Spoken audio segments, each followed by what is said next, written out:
हाय दोस्तों, good morning. मैं विपिन वर्मा आपका एमएस क्लासेस में एक बार फिर से स्वागत करता हूं। जैसा कि आप लोग जानते हैं, मैं भूगोल पढ़ाता हूं और भूगोल में बहुविकल्पी क्वेश्चन कुछ आज आपके लिए लेकर आया हूं और जो आपके एग्ज़ाम से संबंधित हैं और बेहद महत्वपूर्ण क्वेश्चन हैं। तो इसमें आपको भूगोल के बारे में जो भी क्वेश्चन हैं, 5-6 क्वेश्चन हैं बहुविकल्पी के, इसमें हम एक्सप्लेन करेंगे और इसके बारे में हम आपको डिटेल देने का प्रयास करेंगे, जिससे आपको इसके बारे में भी पता चल जाए और यह क्वेश्चन भी आपको ठीक ठाक लगे। जी, तो पहला आपका क्वेश्चन है जी पहला क्वेश्चन है आपका अनवीकरणीय संसाधन। जी, पहला क्वेश्चन है आपका अनवीकरणीय संसाधन। जी दोस्तों, तो अनवीकरणीय संसाधन, अनवीकरणीय संसाधन। जी, अनवीकरणीय संसाधन ऐसे संसाधन जो एक बार उपयोग में लाए जाएं, उसके बाद दोबारा उसे उपयोग में न लाया जा सके, उसको हम अनवीकरणीय संसाधन कहते हैं। जी, तो यह अनवीकरणीय संसाधन, इसमें पूछा है कितने प्रकार के होते हैं, कितने प्रकार के होते हैं, हाउ मेनी टाइप्स ऑफ, ठीक है, कितने प्रकार के होते हैं। जी, अनवीकरणीय संसाधन आपके दो प्रकार के होते हैं। पहला होता है चक्री संसाधन, दूसरा होता है अचक्री। दूसरा क्या होता है बाबू? अचक्री संसाधन। अचक्री संसाधन, चक्री संसाधन वह संसाधन जिनको हम एक बार परिवर्तित करें, चेंज उसमें करें, परिवर्तन करने के पश्चात उसको हम दोबारा अपने लिए यूजफुल बना सकें, अपने लिए उपयोगी बना सकें, वह क्या कहलाता है? आपका चक्री संसाधन कहलाता है। जैसे आपका फॉर एग्जांपल हम लेते हैं एग्जांपल के रूप में, जैसे आपका धातु है, कोई धातु है, तो उसकी सहायता से आप कोई औजार बनाते हैं। बनाने के पश्चात उसको फिर से आप हीट करके, गर्म करके पिघला दीजिए। पिघलाने के बाद देखेंगे वह इस रूप में आ जाएगा कि मतलब उससे आप कोई और औजार बना सकते हैं। तो इसलिए हम इसको किस में हम रखते हैं? चक्री संसाधन बाबू रखते हैं। किस में रखते हैं? चक्री संसाधन में। औजार बनाते हैं, उसे पिघला करके गर्म करते हैं, गर्म करने के बाद फिर उसको क्या करते हैं? दूसरे रूप में बना लेते हैं। जैसे क्या है आपका, कोई औजार है, इससे बनाए आप, मान लीजिए खुरपी है आपका, या खुरपी ले लेते हैं। खुरपी है, खुरपी का ये लोहा है आपका, आप देख रहे हैं। तो इसको क्या करते हैं? आप गर्म करते हैं। रॉड है, रॉड को आप गर्म करते हैं। गर्म करने के पश्चात इसको क्या करते हैं? इसको पीटते हैं, ठीक है। इसको पीटते हैं, पीटने के पश्चात यह बन गया खुरपी का आकार, ठीक है। क्या बन गया? खुरपी का, जिससे आप लहसुन का कार्य करते हैं, अन्य कार्य करते हैं, ठीक है। तो यह रॉड है, रॉड से क्या हुआ कि मतलब इसे आप खुरपी बनाए, या फिर इसे पिघला करके, इसको पिघलाने के बाद आप इसे क्या बना सकते हैं? दूसरा औजार आप बना सकते हैं। क्या बना सकते हैं बाबू? दूसरा औजार आप बना सकते हैं। जी, दूसरा औजार इससे बना सकते हैं। तो ये चक्री संसाधन में आ जाएंगे, ठीक बाबू। उसके बाद दूसरा है अचक्री संसाधन। अचक्री संसाधन ऐसे संसाधन होते हैं जो एक बार यूज करें या उसका उपयोग करें, उसके बाद उसका यूज न कर सकें, मतलब चक्र के रूप में वह न चले, साइकिल के रूप में न चल सके। जैसे पहिया है, ठीक है, जब इस पे ब्रेक लगाते हैं तो एकदम से यह रुक जाता है, लेकिन जब यह इस पे पैडल मारते रहते हैं हम आप, तो यह चलती रहती है। तो उसी प्रकार से यह चक्री हो गया। क्या हो गया? एक चक्र के रूप में हो गया, ठीक है, एक चक्र के रूप में यह हो गया। लेकिन यह अचक्री है। अचक्री का मतलब होता है कि एक बार उपयोग करने के पश्चात यह जो है रुक जाए, वह आपका अचक्री संसाधन होता है। जैसे आपका हो गया जीवाश्म। जैसे क्या बाबू?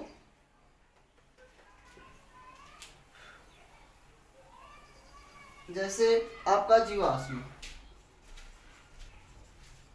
जीवाश्म में कोयला, कोयला, कोयले के बाद आपका पेट्रोलियम,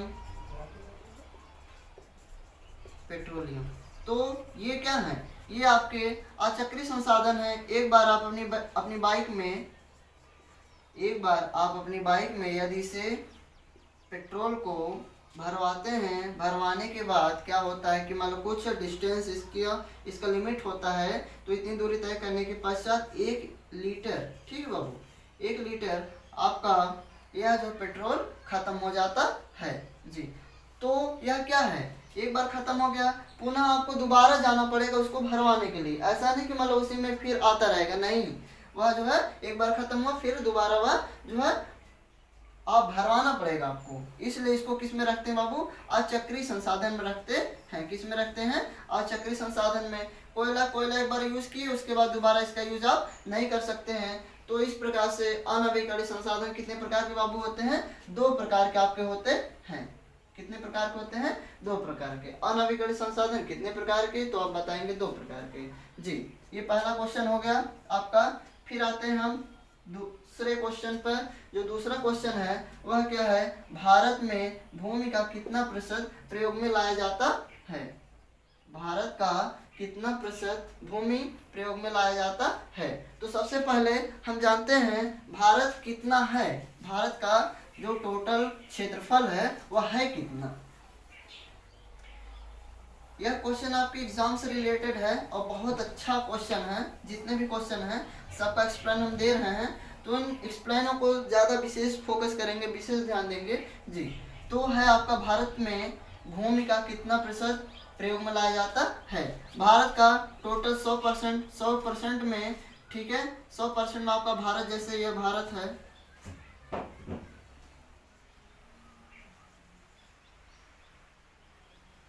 जी भारत है, तो भारत का ये जो क्षेत्रफल है, ये जो क्षेत्रफल है, जो ये सीमा है, तो ये टोटल कितना है आपका 32,87,263 वर्ग किलोमीटर है।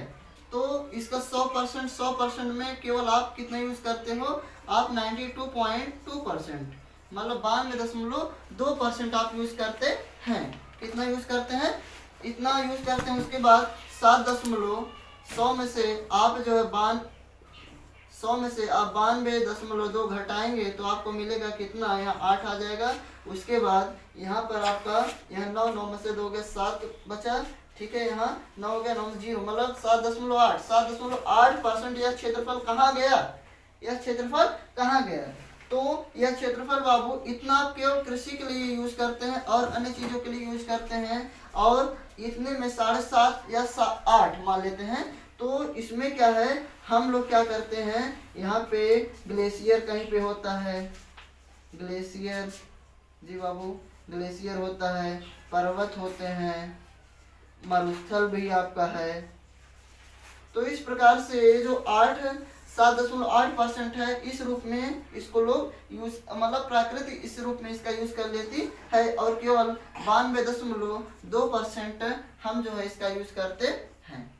ठीक बाबू। तो दूसरे प्रश्न का आंसर आपको मिल गया है, भारत में भूमि का कितना प्रतिशत प्रयोग में लाया जाता है। ठीक बाबू। तो पहला है 24% नहीं, 23% नहीं, 10% नहीं, 92.2%। अच्छा बाबू ये बताओ आप लोग, ये 10% में क्या है, 10% में क्या है, ये शुद्ध बोया गया क्षेत्र है, शुद्ध बोया गया क्षेत्र होता है, क्षेत्र होता है। ठीक है। तो 10% से कम आपका जो है शुद्ध बोया गया क्षेत्र होता है। ठीक है। यह इस क्वेश्चन का आपका आंसर मिलेगा कितना, 92.2%। ठीक है बाबू। अगर यही क्वेश्चन लाइव में आ करके आप लोगों से रूबरू मैं हूं तो कितना बेहतर होता, लेकिन कोई बात नहीं है, इसको आप लोग देखेंगे आपको अच्छा जरूर लगेगा, जहां तक आशा नहीं पूरा विश्वास है।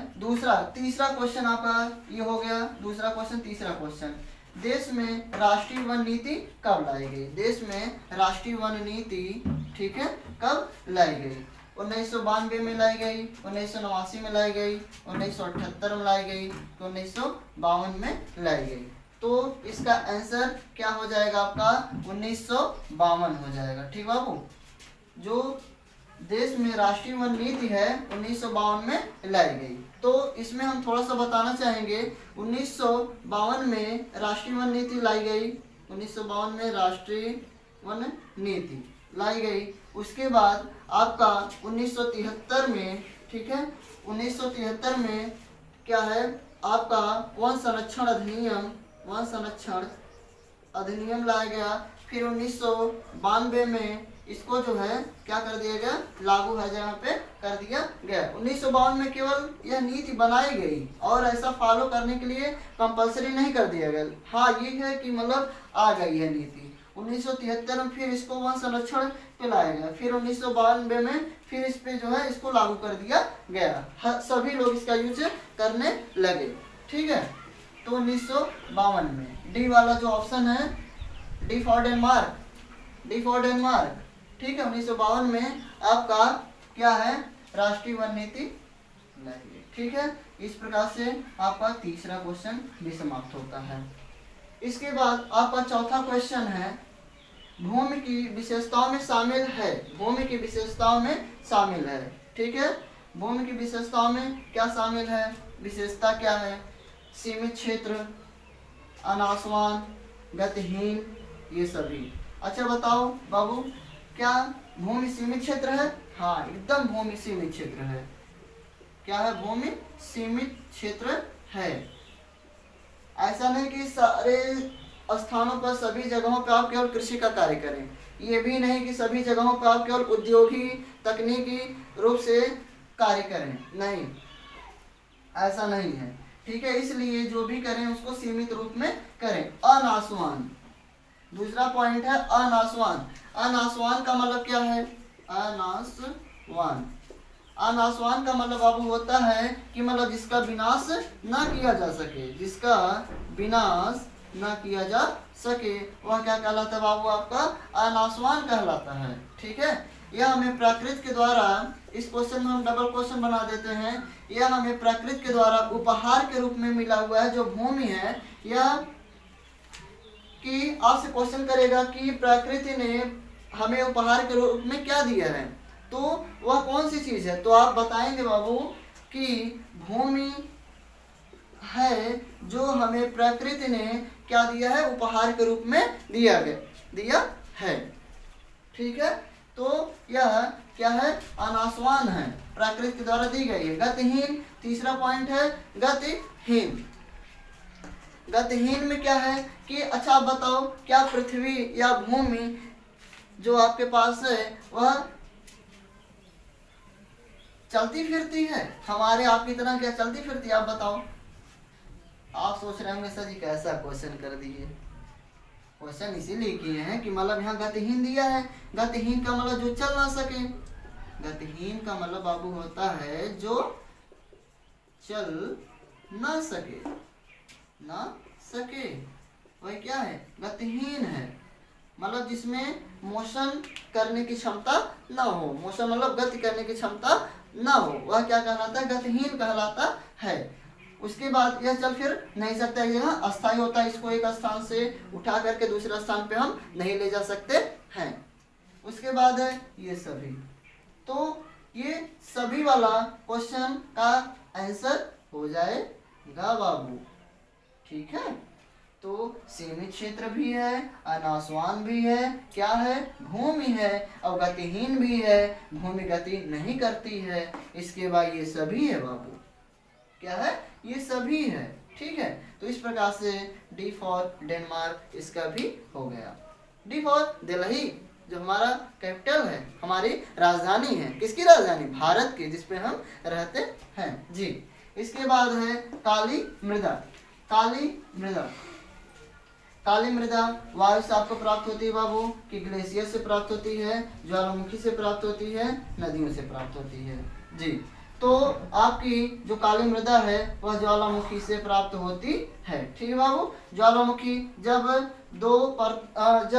दो क्रिस्टलों के बीच में, ठीक है, यह मान लेते हैं यह एक क्या है आपका स्प्रिंग है। जब ऊपर से दबाव नीचे से दबाव पड़ेगा, दोनों तरफ से जब दबाव पड़ेगा तो पृथ्वी में कुछ ना कुछ क्या होगा, स्प्रिंग में कुछ ना कुछ संकुचन होगा। संकुचन के बाद एकाएक जब इसमें किसी प्रकार का बल पड़ेगा तो वह क्या करेगा, थ्रू आउट करेगा, उस प्रेशर को छोड़ देगा और यह जो पुनः क्या होगा, अपनी अवस्था में आ जाएगा। तो इस प्रकार से काली मृदा का निर्माण किससे होता है बाबू, ज्वालामुखी से होता है।